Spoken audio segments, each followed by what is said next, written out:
महात्मा जी, मेरा आपसे अब अंतिम प्रश्न है। सच साईं बाबा में आखिर लोगों ने क्या देखा जो आज लाखों करोड़ों लोग उनको भगवान मान रहे हैं, कह रहे हैं, पूज रहे हैं? थोड़ा इस विषय में आप विस्तृत रूप से बताने की कृपा करें। भैया गजानंद जी का जो प्रश्न, सत्य साईं बाबा को इतने लाखों करोड़ों लोग आखिर भगवान क्यों कह रहे हैं, इन्होंने इनमें क्या देखा, क्या पाया, इस विषय में आप लोग को मैं बता रहा था। तो लोगों का ज्ञान ध्यान तो पकड़ में नहीं आ रहा है, कोई धर्म ग्रंथ के विषय में कुछ जानकारी नहीं है। इनके ये जो है सिद्धि चमत्कार के चलते ही इनको भगवान कह दिए, इनने अपने को भी भगवान घोषित कर दिए, इसमें आदमी फंसे पड़े। अब उन लोगों का मान्यता ये है कि सत्य साईं बाबा के अनुयायियों का कि इनमें बहुत अलौकिक शक्ति है। ये जो है लंगड़ा को जो है पैर भी दे सकते थे, अंधों को आंख भी देते थे, और जो है गूंगे को बाणी भी देते थे, और असाध्य रोगों को जो है विभूति देकर के ही खत्म, बड़े बड़े असाध्य रोग जो है कैंसर को कैंसिल कर सकते थे। ऐसे ऐसे सिद्धि, ऐसे ऐसे कारण ये लोग भगवान कहने में लगे, जो कि हम लोग ज्ञान और जो है सदग्रंथ के आधार पर देखा जाए तो ये बिल्कुल ही नगण्य बात है। ये कोई भगवान का भगवत्ता नहीं है, भगवान का कोई परिचय नहीं। जैसे हम लोग के सदग्रंथ में आया है, अगस्त मुनि ने जो है समुद्री पान कर ली, समुद्र पी ली, उनको कोई भगवान नहीं कहता।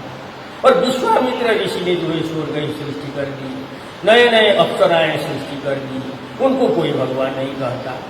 और जो है श्रीमद् भागवत महापुराण तृतीय स्कंध का 23वां अध्याय में कर्दम ऋषि का वर्णन है। कर्दम ऋषि ने अपने योग बल से एक विमान सृष्टि कर ली, उसमें सारा सामान, खाने पीने का सब सामान भरा पड़ा था। अब जो है बर बगीचा तमाम था, उसमें उसका सारा देखभाल करने के लिए, और जो है 1000 सुंदर युवती भी सृष्टि कर दी, और उसमें अपने पत्नी देवहूति के साथ में 100 साल तक उस विमान में भ्रमण करके 100 साल तक अंतरिक्ष में घूमते रहे, ऐसा वर्णन है। अब इनके तुलना में कर्दम ऋषि, विश्वामित्र ऋषि, अगस्त मुनि, इनके तुलना में सत्य साईं बाबा का ये मामूली सिद्धि चमत्कार क्या माने रखता है? कुछ नहीं। वो लोग तो भगवान नहीं हो सकी, तो ये सामान्य चमत्कार से सत्य साईं बाबा को भगवान कहना एक मूर्खता के अलावा कुछ नहीं। और सत्य साईं बाबा ने क्या कह दिए हैं कि भाई ये शंकर जी का अवतार अपने घोषित कर दिए, और कलिकाल में 3 बार पूर्ण अवतार लेने की बात कहते थे। जैसे शिरडी साईं बाबा हुए, वो भी पूर्ण अवतार, और अभी सत्य साईं बाबा ये अपने ये भी पूर्ण अवतार। और सत्य साईं बाबा ने अपने जीवन काल में एक फोटो दिखा दिए हैं, फोटो क्रिएट करके, उसका नाम रखे प्रेम साई, वो भी पूर्ण अवतार। शिरडी सत्य साईं बाबा के बाद मैं जो है इस रूप में प्रेम साई के रूप में अवतरित होगा भूल करके जनमानस को कर दिए लोग, उनका भी पूजा करते हैं। बताइए कितना अज्ञानता, कितना मूर्खता। तो जो है एक तो शंकर जी का अवतार होने की कोई बात ही नहीं, शंकर जी जीवता है, उनका जो है अवतार नहीं होता। अवतार को परम सत्ता शक्ति परमात्मा का अवतार होता है। युग युग में 4 बार 4 युग में 4 बार भगवान का अवतार हम लोग के सदग्रंथ में स्पष्ट है। सत्ययुग में विष्णु रूप, त्रेता में राम रूप, द्वापर में कृष्ण रूप, कलि में कलि। इसके अलावा कोई पुरस्कार की बात नहीं है। और शंकर जी खुद ही भगवान नहीं है। शंकर जी हम श्रीमद् भागवत महापुराण 12वां स्कंद 12वां अध्याय का 66वां श्लोक आप लोग देख सकते हैं, उसमें स्पष्ट लिखा है, आप लोग को मैं दिखा रहा हूं। 12वां श्रीमद् भागवत महापुराण 12वां स्कंध 12वें अध्याय में लिखा है कि तमहम जमनंतमात्म तत्व जगदुदय स्थिति संयमात्म शक्ति द्विपति वीरज शक्र शंकरादय दूरवशी कस्तव मच्युतम रथोस्मि। वे जन्म मृत्यु आदि विकारों से रहित देश कालादि कृत परिच्छेदों से दूर मुक्त एवं स्वयं आत्म तत्व ही है। जगत की उत्पत्ति स्थिति प्रलय करने वाली शक्तियां भी उनके स्वरूप भूत ही है, भिन्न नहीं है। ब्रह्मा शंकर इंद्र आदि लोकपाल भी उनकी स्तुति करना लेश मात्र भी नहीं जानते। उन्हीं एक रस सच्चिदानंद रूप परमात्मा को मैं नमस्कार करता हूं। अब इस श्लोक में 12वां स्कंद श्रीमद् भागवत महापुराण का 12वां स्कंद 12वां अध्याय के 66वां श्लोक आप लिख सकते हैं। उसमें शंकर जी का भी नाम है। वो भी भगवान होने की तो बात ही नहीं, भगवान की स्तुति लेश मात्र भी करना नहीं करना। अब उनका पुनः अवतार बोलना सत्य साई बाबा का कितनी बड़ी अज्ञानता है। शंकर जी का अवतार शिरडी साई बाबा, सत्य साई बाबा और आने वाला प्रेम साई बाबा बोल करके कह देना। अब ऐसे अज्ञान वाली बात में लोग कैसे फंसे हैं, बड़ा विचित्र बात है। हम लोग के सदग्रंथ के बिल्कुल प्रतिकूल। शंकर जी का कोई अवतार होने की बात भी नहीं है। और पूर्ण अवतार फिर कली काल में ही तीन पूर्ण अवतार बताइए। कहाँ होता है भगवान का पूर्ण अवतार? तो एक युग में एक बार होता है, 4 युग में 4, स्पष्ट हम लोग के सदग्रंथ में है। और कली काल में कल की अवतार की बात है। कहाँ शंकर जी का इससे 3 अवतार पूर्ण अवतार होने की बात, ये झूठी बात, बिल्कुल सदग्रंथ के खिलाफ वाली बात है। अब इसमें फंसे हैं। अब जो है अन्य इन लोगों का जो है जहाँ जहाँ हमारे बाबा जी सत्य साई बाबा प्रकट होते हैं, दर्शन देते हैं, ये सारी बातें भी ये लोग करते हैं। अरे इतने तो हजारों अनगिनत जो है ऋषि महर्षि हुए हैं, जो सिद्धि योग सिद्धि से युक्त होता है वो जहाँ जहाँ प्रकट हो सकता है। अब ये जहाँ जहाँ प्रकट होने से भगवान हो गया ऐसा कुछ नहीं है।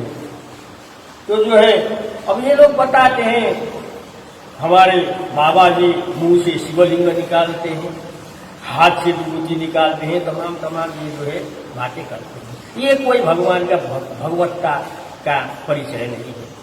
ये तो मामूली सिद्धियां हैं, कुछ भी नहीं। अब अगस्त मुनि, कर्दम ऋषि, विश्वामित्र ऋषि की सिद्धि के तुलना में एक नगण्य चमत्कार है।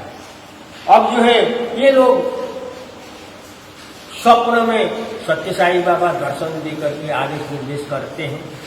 स्वप्न में रोग का ऑपरेशन करके ठीक करते हैं, ऐसी बात भी करते हैं। इसी के कारण भी उनको भगवान समझते हैं। ये भी एक बिल्कुल अज्ञानी बात है। ऐसे स्वप्न में आदेश देने वाले कितने सिद्ध महात्मा हो गए, उनका और जो रोग ऑपरेशन ही करके ठीक कर दिया, ये भी कोई बड़ी बात। इसके कारण किसी को भगवान कहना ये भी एक बिल्कुल मूर्खता वाली बात है। और जो है ये लोग कहते हैं कि हमारे सत्य साई बाबा ने बहुत सामाजिक कल्याण के कार्य किए हैं। स्कूल, कॉलेज, विश्वविद्यालय स्थापित किए हैं, अस्पताल स्थापित किए हैं, जगह जगह भंडारा चलाए हैं। इनके कारण ये जो है सामाजिक कल्याण के कार्य किए, इसलिए भगवान कहते हैं। ये भी कोई भगवान का परिचय पत्र नहीं है। ऐसे दुनिया में बहुत सेठ, धनाढ्य सेठ, जिसके पास बहुत काला धन, ब्लैक मनी है, उसने भी अपने को समाज में प्रतिष्ठित, अपने को दिखाने के लिए समाज में धूल, अब समाज के आंख में धूल ठोकने के लिए जो है ऐसे बहुत कार्य किया है, काला धन बहा दिया है। अब इस आधार पे तो उसी को भी भगवान कहना पड़ेगा। ये सब इससे कोई भगवत्ता का एक परिचय बचाएंगे। और दूसरी ये लोग कहते हैं कि भाई हमारे बाबा जी के सैकड़ों देश में शिष्य अनुयायी हैं, लाखों करोड़ों शिष्य हैं, और भवन अट्टालिका महल युक्त आश्रम है। इसके कारण ये भगवान हैं, बड़े गुरु भगवान है ऐसे कहने में लगे हैं। ये तो शिष्य का एक महान मूर्खतापूर्ण तर्क है। ये शिष्य ऐसे करके किसी को भगवान कहने वाले तो शिष्य कहने लायक भी नहीं है। कारण ये भौतिक संपदा को देख करके किसी को बड़ा गुरु भगवान कहना कितना मूर्खता है। बड़ा गुरु का पहचाने भौतिक संपदा धन संपत्ति नहीं होता। बड़ा गुरु का आकलन तो जो है उसका ध्यान ज्ञान से होता है। चाहे वो जंगल में झोपड़ी में रहता हो, उसका ध्यान ज्ञान बड़ा है तो वो बड़ा गुरु होता है। और जो है धन संपत्ति ये तो भौतिक चीज है, माया की चीज है। इसके कारण बहुत बड़ा गुरु भगवान कहना ये बेकार की बातें हैं। अब जो है ये लोग सच्चे साईं बाबा का अगर ज्ञान में देखा जाए तो ज्ञान के विषय में तो इनको कोई जानकारी नहीं, बिल्कुल अज्ञानी पुरुष है। इनके प्रवचन, इनके ग्रंथ, इनके पत्रिका देखा जाए तो ज्ञान तो इनके पास बिल्कुल कुछ था ही नहीं। धर्म के विषय में न जीव के विषय में जानकारी, न आत्मा की, न परमात्मा की, न मुक्ति अमरता, न तत्व ज्ञान, कुछ भी नहीं। जैसे इनकी वाणी को ले लिया जाए थोड़ा, ये कहते हैं मानव सेवा ही मानव सेवा, ग्राम सेवा ही राम सेवा, एक कहते हैं। और जो है लोग शिष्य लोग पढ़े लिखे लोग हैं, इसमें फंसे पड़े हैं। ये लोगों का थोड़ा भी अकल नहीं है कि भाई ये बात सही है कि नहीं। अब कोई भी गुरु किसी को भगवान कह करके कहना मानना, भाई उसका जो भी वाणी उल्टा सीधा कुछ भी बोलेगा उसको स्वीकार करना, ये तो मूर्खता ही है। साईं बाबा का ये जो वाणी मानव सेवा ही मानव सेवा, ये कितना गलत बात है। आप लोग थोड़ा ध्यान दें। मानव सेवा नहीं होती। मानव सेवा और मानव और मानव में बराबरी नहीं, और जो है उनके सेवा में भी बराबरी नहीं हो सकता। जैसे मानव क्या है, 84 लाख योनि में सर्वश्रेष्ठ योनि तो मानव हो गया। मानव क्या है, सृष्टिकर्ता परमात्मा, कोई तुलना ही नहीं है। तो जो है मानव का सेवा मानव का कैसे हो जाएगा।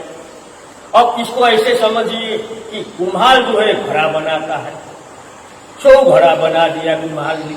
अब सारे 100 घड़ा में हम लोग तेल मालिश करेंगे कि कुम्हार के पैर में तेल मालिश लगेगा? नहीं लगेगा। इसीलिए सारे अभी 7-8 अरब कितने लोग हो गए धरती में, सारे का आप तेल मालिश लगा करके सेवा भी करिए तो सृष्टिकर्ता परमात्मा मानव का सेवा हो जाएगा? कदापि नहीं।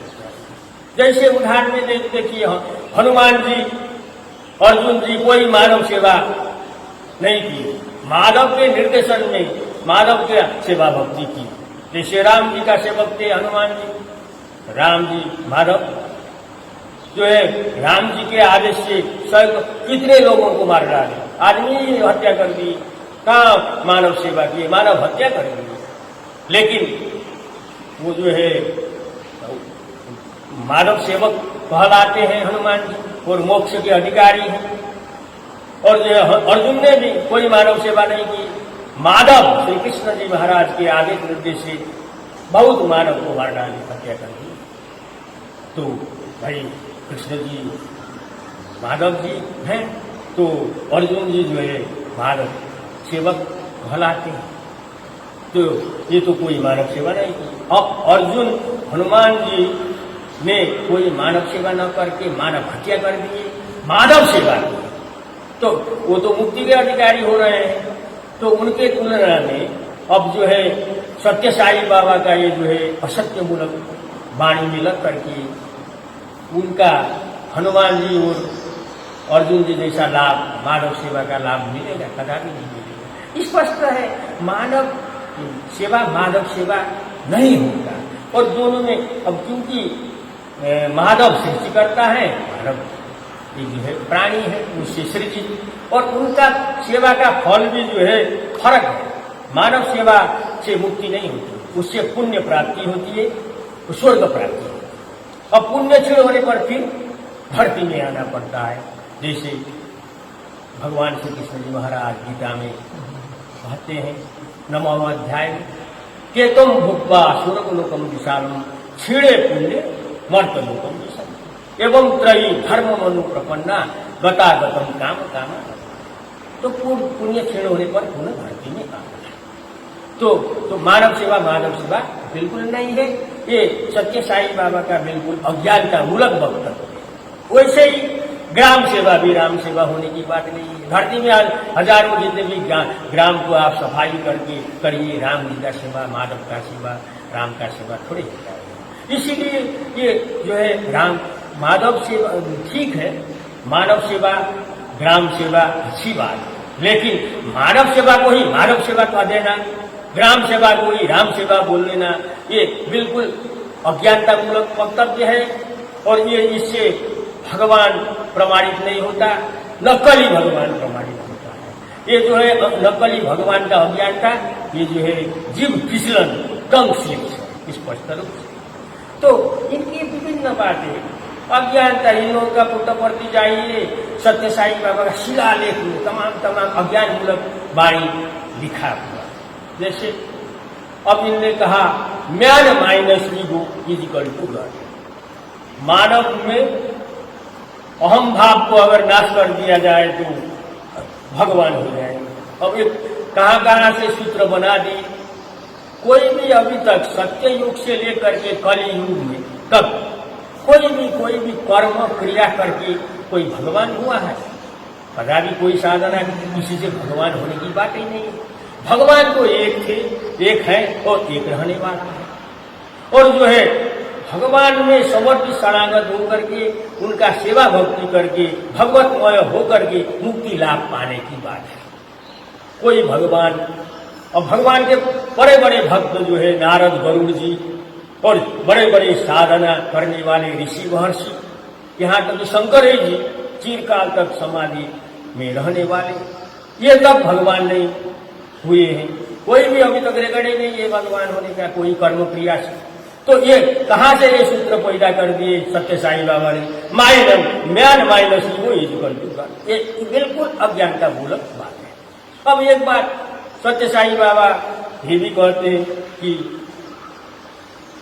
असलपना भगवतपना है, यानी कि गुडनेस इज गॉडनेस कहते हैं। ये भी बिल्कुल असत्य मूलक। सत्य साईं बाबा को कुछ ज्ञान ही नहीं, बिल्कुल अज्ञानी है पुरुष थे। अब ये इसको जानिए गुडनेस इज गॉडनेस बोल दिए, मतलब असलपना भगवतपना। अरे गुडनेस, जब ये गुडनेस बैडनेस जितनी जो भी बातें हैं और दोनों का मिश्रण, ये सब बातें त्रिगुणमयी माया सत्व रजतम अंतर्गत। जैसे गुडनेस यानी कि अच्छाईपन, ये जो है सत्वगुण अंतर्गत है। तो बैडनेस खराबपन जो है तमोगुण अंतर्गत है। दोनों का मिश्रण पन जो है रजोगुण अंतर्गत है। ये तीनों जो है कोई भगवत बना है नहीं, न तो गुडनेस गॉडनेस है, न तो जो है बैडनेस गॉडनेस है, न तो दोनों का मिश्रण गॉडनेस है। नहीं, ये तो त्रिगुणमयी माया अंतर्गत है, जो कि बिल्कुल भगवान से नीचे की चीज है। भगवान तो इनसे परे हैं। भगवान श्री कृष्ण जी महाराज गीता अध्याय 7 में स्पष्ट कर रहे हैं, ये चैव सात्विका भावा राजशास्तामशास्त्रे मत्तयेवेति तान् विद्धि ना तो हम देशते वही। वहीं से ही ये सारी जो है भाव सत्व रज तम गुण वाले जो भाव हैं मुझ से निकलते हैं, और जो है इनमें मैं नहीं हूं और न तो मुझ में ये है। जैसे गीता में स्पष्ट भगवान कह रहे हैं, गीता अध्याय 7 का 12वां श्लोक में, ये चैव सात्विका भावा राजशास्तामशास्त्रे मत्तयेवेति तान् विद्धि न तो हम तेषु वही। और भी जो सत्वगुण से उत्पन्न होने वाले भाव हैं और जो रजोगुण से तथा तमोगुण से होने वाले भाव हैं, उन सब को तू मुझसे ही होने वाला है ऐसा जान, परंतु वास्तव में उनमें मैं और वे मुझ में नहीं है। स्पष्ट है कि ये जो है गुडनेस बैडनेस दोनों का मिश्रण, गुडनेस बैडनेस जो है ये कोई भगवत्ता नहीं है। इसमें तो ऐसी बात बोलना सत्य साईं बाबा का बिल्कुल अज्ञानता वाली बात है। सत्य साईं बाबा में कोई ध्यान ज्ञान धर्म के विषय में कुछ जानकारी नहीं है। इससे इनकी वक्तव्य से स्पष्ट पता चलता है। तो इनने लोगों को भरमाने के लिए एक ऐसी बात भी कह दी है कि सिद्धि चमत्कार से लोगों को फंसाए और अपने को भगवान कह दिए और ये बोल दिए कि मैं तुम सबके हृदयवासी। बताइए, अब इनको ये भी पता नहीं है कि भगवान हृदयवासी होता है कि परमधामवासी होता है। भगवान किसी के हृदयवासी नहीं होता और न तो कणकणवासी होता है। भगवान श्री कृष्ण जी महाराज 15वें अध्याय में स्पष्ट कहाँ के वासी हैं, भगवान कहाँ का वासी होता है स्पष्ट कह रहे हैं 15वें अध्याय में। न तत् भाषयते सूर्यो न शशांको न पावक यद गत्वा न निवर्तन्ते तद्धाम परम। जहाँ चंद्र सूर्य अग्नि का प्रकाश नहीं पहुंचता वो मेरा परम धाम है, जहाँ जीव पहुंच करके पुनः वापस नहीं आता। वो भगवान अपना धाम बता रहे हैं। वहां से युग युग में भगवान आते हैं, जिन शरीर को धारण करते हैं उसी के हृदय में भगवान रहते हैं, किसी के अन्य के हृदय में। अब ये सारी बातें से पूरा अनभिज्ञ सत्य साई बाबा और सारा अपने लोगों को सिद्धि चमत्कार से फंसा करके मैं तुम सबके हृदयवासी हूँ बोल करके गलत वक्तव्य दे रहे। इनमें बिल्कुल कोई ज्ञान वाली बातें नहीं है। अब इन सारी बात को लेकर के हम लोग देखते हैं कि सत्य साई बाबा में कुछ धर्म के विषय में, भगवान के विषय में, आत्मा के विषय में, जीव के विषय में कुछ जानकारी नहीं था। कोई तत्व ज्ञान के विषय सारी इससे दूर थे। सिद्धि चमत्कार ही भर था। उसी में लोगों को आकर्षित करके अपना महत्वाकांक्षा अपने को भगवान कहने में उसमें भगवान कह करके पुजवाने के लिए चक्कर में अपना मानव जीवन में बेकार कर दी। और लोग इनके अनुयायी लोग पूजा करते हैं, ओम श्री साई तत्वबोधकाय नमः बोल करके करते हैं। इससे कोई तत्व ज्ञान नहीं होता। तत्व ज्ञान किसी को पूजा करने से तत्व ज्ञान नहीं मिलता। तत्व ज्ञान दाता पुनवतारी भगवान के समक्ष भक्त शिष्य सामने रहता है, उनके द्वारा दिव्य दृष्टि ज्ञान दृष्टि प्रदान करके वो तत्व ज्ञान दिया जाता है, जिसमें सारा संपूर्ण की जानकारी, संसार शरीर जीव ईश्वर परमेश्वर की जानकारी, मुक्ति अमरता का वो संपूर्ण होता है। वो तत्व ज्ञान होता है। किसी को पूजा करके वो तत्व ज्ञान प्राप्ति होने की बात नहीं है। अगर वो सोच करके कोई लग रहा है तो उसका अज्ञानता दूर होता है। और दूसरी बात, सत्य साई बाबा में चित्त के लोगों को संत ज्ञानेश्वर स्वामी सदानंद जी परमहंस द्वारा लिखित सदग्रंथ को अवश्य पढ़ना चाहिए, तब वास्तविक सही जानकारी होगी। परम पूज्य संत ज्ञानेश्वर स्वामी सदानंद जी परमहंस ने एक सदग्रंथ लिखे हैं अपने हाथ से, मेरी धर्म यात्रा। ये सत्य साई बाबा में चित्त के लोग को अवश्य देखना चाहिए। उसमें एक दंडी स्वामी का प्रकरण आया है। वो दंडी स्वामी ने अपने द्वारा कहा हुआ बातें उस ग्रंथ में लिपिबद्ध है। उनका दास्तान, उनकी बातें ऐसी है कि वो दंडी स्वामी सत्य के खोज के लिए गृह त्याग करके महात्मा की भेष धारण करके सर्वत्र विचरण करने लगे थे। सारे कि बड़े बड़े गुरु, बड़े बड़े अपने को भगवान कहने वाले, इस सब को छान मारे होंगे। सत्य कुल खोज में, सत्य के खोज में गीता का मूल तत्व, यानी कि भगवान श्री कृष्ण जी महाराज ने अर्जुन को जो तत्व ज्ञान दिए, आखिर वो क्या है, गीता का मूल तत्व क्या है, ये जानने के लिए वो गृह त्याग किए। सारे बड़े बड़े गुरुओं के पास ठान मारे, उनका मन कहीं टिका नहीं, कहीं उनको सही सत्य नहीं लगा। ये सारे के सारे ये जो है बड़े बड़े गुरु अपने को भगवान कहने वाले, वे बड़े बड़े गुरु कहने वाले में उनका मन टिका नहीं। उनको लगा ये सब यहाँ जो है पाखंड है, ये कोई सत्य का नहीं। करते करते ये पुट्टपर्ती सत्य साई बाबा के लिए पहुंचे, तो उनका मन वहां जो है टिका। उनको लगा कि सत्य साई बाबा में सच्चाई है, ये जो है सात्विक लगते हैं, इनका सामाजिक कल्याण का काम भी है, तमाम देखे और इनमें इनका चमत्कार निपुण देखे और जो है वो भविष्य भी, इनको भविष्य में घटने वाली बात भी सत्य साई बाबा ने दिखा दिया, वो भी अक्षरशः सही सत्य हुआ। तो इनको लगा कि अब ये वास्तव में सत्य लगते, अब मेरा जो है गीता का मूल तत्व तो यही बता सकते हैं। अर्जुन को जो भगवान श्री कृष्ण जी ने तत्व ज्ञान दिए एक बता सकते हैं, उनके पीछे वो पड़ गए। तो 7.5 साल तक पुट्टपर्ती में दंडी स्वामी रहे। तो उनने अंत में सत्य साई बाबा ने बहुत इनको अपने में फंसाने का प्रयत्न किए, बहुत चमत्कार, सिद्धि चमत्कार दिखा करके तमाम, लेकिन उनने सत्य साई बाबा से यही मांग रखी कि मुझे जो है इन सब बात नहीं है, मुझे तो गीता का मूल तत्व भगवान श्री कृष्ण जी ने जो तत्व ज्ञान दिए अर्जुन को, मुझे तो वही चाहिए, यही उनसे मांग करते। तो आखिरकार सत्य साई बाबा उस दंडी स्वामी को अपने में फंसाने में असमर्थ हो गए। तो अंत में सत्य साई बाबा ने उनके प्रति एक ईमानदारी का किया कि अगर तुमको गीता का मूल तत्व ही चाहिए, वही तत्व ज्ञान चाहिए, तो तुम जो है बनारस में जाओ। बनारस में 19 परम पूज्य संत ज्ञानेश्वर स्वामी सदानंद जी परमहंस का पूरा संकेत दे करके वहां रहने के लिए निर्देश दे करके बनारस भेजे।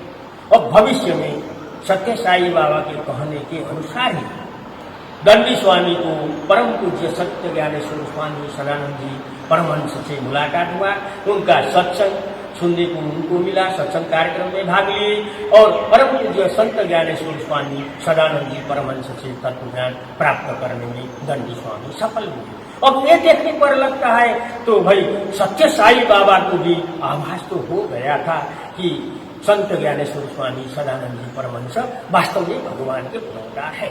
तो वो जो है दंडी स्वामी को भेजे। इस ग्रंथ को आप लोग देखेंगे तो आप लोग को जानकारी होगी। लेकिन दुर्भाग्य देखिए, सत्य साई बाबा इतना अतीन्द्रिय क्षमता से युक्त भविष्य देखने वाले व्यक्ति खुद संत ज्ञानेश्वर जी के चरण शरण में आकर के तत्व ज्ञान हासिल करके अपना मानव जीवन सफल बनाने में असमर्थ हो गए। अपना मिथ्या महत्वाकांक्षा, पहले ही अपने को लाखों करोड़ों में भगवान बन करके चिपके थे, अब वो कैसे आए इधर असली भगवान को स्वीकार करने। देखिए कितना दुर्भाग्य है। सत्य साई बाबा ये मिथ्या महत्वाकांक्षा में फंस करके भगवान के चरण शरण में आकर के अपना मानव जीवन सफल बनाने में सफल हो गए और 84 लाख के चक्कर के भागीदार हो गए। हम लोग को स्पष्ट देखते हैं।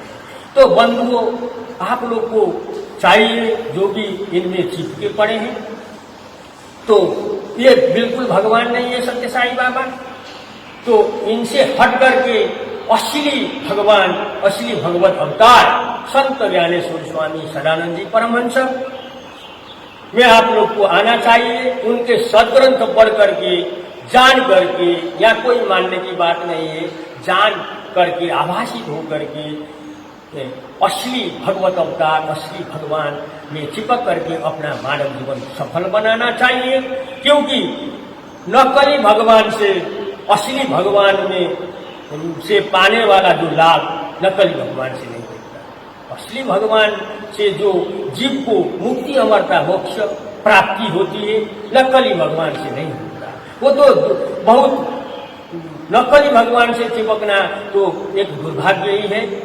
क्योंकि फिर आप लोग सबको याद रखना चाहिए कि किसी को भगवान कह करके चिपकना ये बहुत बड़ा दंड का कारण बनता है। कोई अपने को भगवान कह रहा है, वो भी बहुत दंड का भागीदार होगा, और किसी को भगवान कह करके कहना ये भी बहुत दंड झेलना पड़ेगा शरीर छोड़ने के बाद। भगवान के पुनरुद्धार के अलावा किसी को भगवान कहने का अर्थ ये होता है वो आदि शक्ति का वो पति घोषित करना होता है। क्योंकि भगवान के पुनरुद्धार ये आदि शक्ति के पति होते हैं। सारे जीवात्मा जो 84 लाख योनि में जो प्राणियां हैं, वो सारे के सारे के पिता जो है भगवान होते हैं और माता जो है आदि शक्ति। और जो है अगर किसी को भगवान के गुणावतार के अलावा किसी को भगवान कहने का अर्थ तो यह हुआ कि वो आदिशक्ति के पुत्र को ही पति घोषित करना होता है। समाज में भी देखिए, कोई माता का पुत्र को वो माता का पति कोई कह दे तो ये कितना अपराध अनर्थ होता है। इसलिए इसका बहुत बड़ा दंड झेलना पड़ेगा। किसी को भगवान के गुणावतार के अलावा किसी को अगर भगवान कहा जा रहा है तो शरीर छूटने के बाद नरक में बहुत समय तक तड़पना पड़ेगा। क्योंकि गीता अध्याय 14 का श्लोक हम लोग देखें, इसमें जो है स्पष्ट रूप से भगवान श्री कृष्ण जी महाराज कह रहे हैं, गीता अध्याय 14 श्लोक नंबर 4 में देखें, सर्वयोनिषु कौन्तेय मूर्तय संभवन्त्या तासाम ब्रह्म महद्योनि रम बीज प्रजोपिता। हे अर्जुन, नाना प्रकार की सब योनियों में जितनी मूर्तियां अर्थात शरीरधारी प्राणी उत्पन्न होते हैं, प्रकृति तो उन सब की गर्भ धारण करने वाली माता है और वही बीज स्थापन करने वाला पिता। स्पष्ट भगवान श्री कृष्ण जी महाराज गीता में कहते हैं, सारे प्राणियों का पिता तो भगवान होते हैं और जो है माता जो है आदिशक्ति मूल प्रकृति महामाया होती है। अब भगवान के गुणावतार के अलावा किसी को हम भगवान कह दें तो आदिशक्ति माता का जो है वो पुत्र रूप को ही पति घोषित करना ये कितना अधम कार्य है। इसलिए अगर कोई अपने को भगवान बोल रहा है तो वो कितना अधम कार्य कर रहा है। उसको शरीर छूटने के बाद वो नरक में कितना समय उसको यातना झेलना पड़ेगा, वो तो शरीर छूटने के बाद ही पता चलेगा। और जो भगवान के गुणावतार के अलावा किसी को भगवान कह करके पूजा कर रहा है, समाज में प्रचार प्रसार कर रहा है भगवान कह करके, वो अधम व्यक्ति को भी कितना दंड होगा ये तो शरीर छूटने के बाद उसको पता चलेगा। मुक्ति तो बात ही नहीं है। इसलिए बंधुओं, भगवान किसी को मत कहा करिए आप लोग, और जो भगवान का वास्तविक गुण अवतार है उसको जान करके ही उसी को भगवान कहा करिए। अन्य को भगवान करेंगे तो शरीर छूटने के बाद नरक में बहुत तर्पण होगा। इसको आप लोग को हर कोई को ध्यान देना चाहिए। इतना ही कह करके अब मैं जो है ये शायद थोड़ा बात मैं ही बंद कर रहा हूँ। हमारे गजानन भाई जी का और अगर कोई प्रश्न और है तो आप बता सकते हैं, अन्यथा जो है कार्यक्रम बंद कर दिया जाए।